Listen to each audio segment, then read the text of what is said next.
অলোকেশ মুখার্জি একজন ধনী যুবক, যার পরিবার এবং সামাজিক প্রতিষ্ঠানের মধ্যে জীবনের অনেকটা সময় কাটে।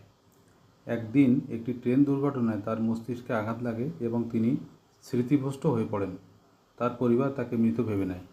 এ অবস্থায় তিনি এক গ্রামে আশ্রয় পান এবং এক তরুণী ডাক্তার লতিকা তার চিকিৎসা ও দেখাশোনা করতে থাকেন।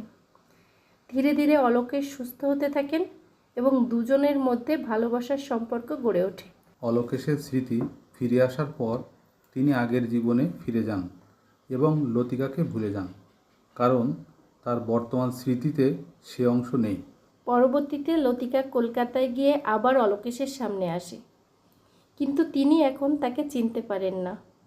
এ সময় শুরু হয় এক মনস্তাত্ত্বিক দ্বন্দ্ব ও ভালোবাসার আবেগময় দ্বিধা, যেখানে ভালোবাসা, স্মৃতি এবং আত্মপরিচয়ের গভীর প্রশ্ন উঠে আসে। শেষ দৃশ্যগুলোতে অলোকেশের মধ্যে স্মৃতির ঝলক ফিরে আসে এবং প্রেম আবার নিজের জায়গা খুঁজে পায়।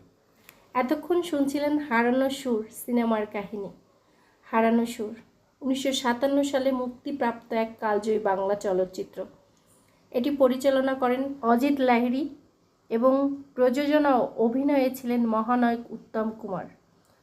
প্রধান নারী চরিত্রে ছিলেন সুচিত্রা সেন। এটি একটি রোমান্টিক ও মনস্তাত্ত্বিক নাট্যধর্মী ছবি, যার গল্প স্মৃতিভ্রংশ, প্রেম, পরিচয় ও আত্মত্যাগকে ঘিরে আবর্তিত।